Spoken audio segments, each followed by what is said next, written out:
প্রিয় শিক্ষার্থী, ধন্যবাদ আপনাদেরকে পুনরায় SMDN টিউটোরিয়ালে ফিরে আসার জন্য। তো এবার যে বিজ্ঞপ্তি নিয়ে এসেছি সেটা হচ্ছে স্কলারশিপ সংক্রান্ত বিজ্ঞপ্তি, যেটা পত্রিকায় প্রকাশ করা হয়েছিল। হয়তো আপনারা দেখে নিয়েছেন, যদি দেখে নিয়ে থাকেন ইটস ওকে, যদি দেখে নিয়ে না থাকেন তাহলে কিন্তু জেনে নিতে হবে সেগুলো কি, এবং সেটা আজকে আমরা বলে দিচ্ছি।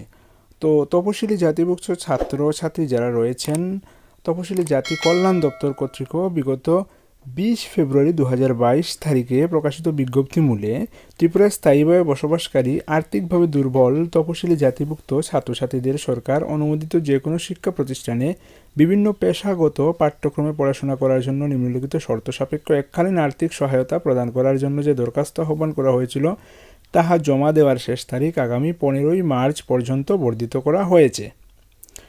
তো সেটা মূলত নিউজটা হচ্ছে SC স্টুডেন্টদের জন্য, যারা বিভিন্ন প্রফেশনাল কোর্সে ভর্তি হয়েছেন তাদের স্কলারশিপ সংক্রান্ত নিউজ, ওকে, বা তাদের স্কলারশিপ সংক্রান্ত নোটিশ, যেটা স্কলারশিপের ফর্মগুলো আপনারা জমা দেওয়ার কথা ছিল, যে ডেট সেটা কিন্তু এক্সটেন্ড করে 15ই মার্চ করা হয়েছে। তো প্রথম যেটা বলা হয়েছে সেটা দেখুন, যে সকল ছাত্রছাত্রী কমপক্ষে 2 বছরের পাঠ্যক্রমের জন্য সরকার অনুমোদিত রাজ্যের এবং রাজ্যের বাইরের যে কোনো শিক্ষা প্রতিষ্ঠানে 2021-22 সালে প্রথম বর্ষে ভর্তি হয়েছে এবং post matric scholarship for SC স্টুডেন্টের জন্য ন্যাশনাল স্কলারশিপ পোর্টালে নথিভুক্ত করেছেন এবং স্টেট লেভেল ভেরিফিকেশনের পর যোগ্য বলে বিবেচিত হয়েছেন তারা। 2 নম্বর যেটা বলছে, যে সকল ছাত্রছাত্রীর আবেদন স্টেট লেভেল ভেরিফিকেশনের পর যোগ্য বলে বিবেচিত হয়েছে এবং অবশ্যই ন্যূনতম 50% নম্বর সহ উচ্চ মাধ্যমিক এবং মাধ্যমিক পরীক্ষায় উত্তীর্ণ হয়েছে, কেবলমাত্র সেই সকল ছাত্রছাত্রীদের এই সহায়তার জন্য তাদেরকে নিম্নোক্ত তথ্যাদির প্রত্যায়িত নকল সহ আগামী 15 মার্চ 2022 তারিখের মধ্যে সাদা কাগজে তপশিলি জাতি কল্যাণ দপ্তরে আবেদন করিতে হইবে।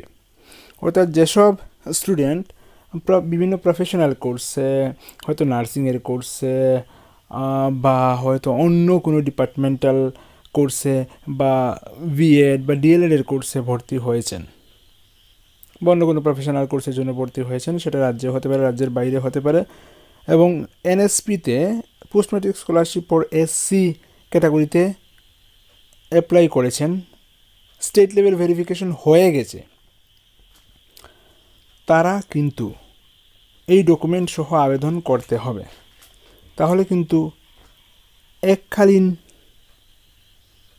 টাকা পাওয়া যাবে, ওকে, এককালীন টাকা পাওয়া যাবে সেটা। তো এককালীন সহায়তার পরিমাণ হচ্ছে 1 লক্ষ টাকা, 2 কিস্তির মাধ্যমে দেওয়া হবে। প্রথম কিস্তির টাকা দেওয়া হবে শিক্ষা প্রতিষ্ঠানে ভর্তি হওয়ার পর এবং দ্বিতীয় কিস্তির টাকা দেওয়া হবে শিক্ষা প্রতিষ্ঠান কর্তৃক প্রথম বর্ষের উত্তীর্ণের প্রমাণপত্র অর্থাৎ পাস সার্টিফিকেট দাখিলের পর। অর্থাৎ ফার্স্ট ইয়ার কোর্স চলাকালীন 50,000 পাবে এবং সেকেন্ড ইয়ার কোর্স চলাকালীন আরও 50,000, টোটাল 1 লাখ সহায়তা পাবে। উক্ত এককালীন সহায়তা মঞ্জুরির ক্ষেত্রে মাধ্যমিক উত্তর বৃত্তি পাওয়ার যোগ্য প্রার্থীদের কোনো প্রতিবন্ধকতা সৃষ্টি হবে না।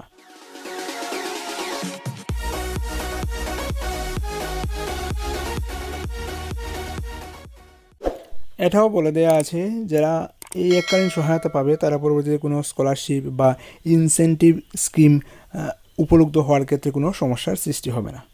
তপশিলি জাতি কল্যাণ দপ্তরের বাৎসরিক বাজেট বরাদ্দের উপর ভিত্তি করে এককালীন সহায়তা প্রদানের পাঠ্যক্রম অনুসারে ছাত্রছাত্রীর সংখ্যা নির্ধারণ করা হবে এবং উক্ত প্রকল্পের অনুসারে মেধার ভিত্তিতে প্রার্থী নির্বাচন করা হবে। যারা স্কলারশিপের জন্য অ্যাপ্লাই করেছেন তো করেছেন, কিন্তু SC ওয়েলফেয়ার থেকে তাদেরকে কিন্তু আরও 1 লাখ টাকার সাহায্য দেয়া হবে।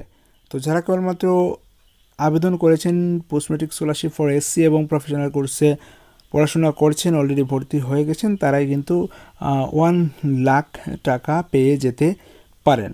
এক্ষেত্রে কিন্তু আপনার অন্য যে সুযোগ সুবিধা আপনি পাওয়ার কথা সেগুলো কিন্তু পাবেন, ওইটা পেয়েছেন বলে অন্য সুযোগ সুবিধা থেকে আপনাকে বঞ্চিত করা হবে না। তো কী কী ডকুমেন্ট দিতে হবে এবং ডেটটা বলে দিচ্ছি আমি, 15ই মার্চের মধ্যে কিন্তু আবেদন করতে হবে SC ওয়েলফেয়ারে। ডকুমেন্ট লাগবে হচ্ছে name of the applicant, father name, address, NSP application ID, name of course, percentage of mark secured in Madhyamik, name of board, percentage of mark secured in HS, name of board, name of professional course, date of birth, ration card number, Aadhaar card number, mobile number, name of municipal corporation or municipal council or nagar panchayat or ward number, otherwise name of block and GP, bank account details, অর্থাৎ এখানে দিতে হচ্ছে name of bank, branch name, account number, IFS code, etcetera. সেগুলো সহ আপনাকে একটা দরখাস্ত করতে হবে। কাকে দরখাস্ত করতে হবে? অধিকর্তা তপশিলি জাতি কল্যাণ দপ্তর। Okay, director SC welfare government of Tripura.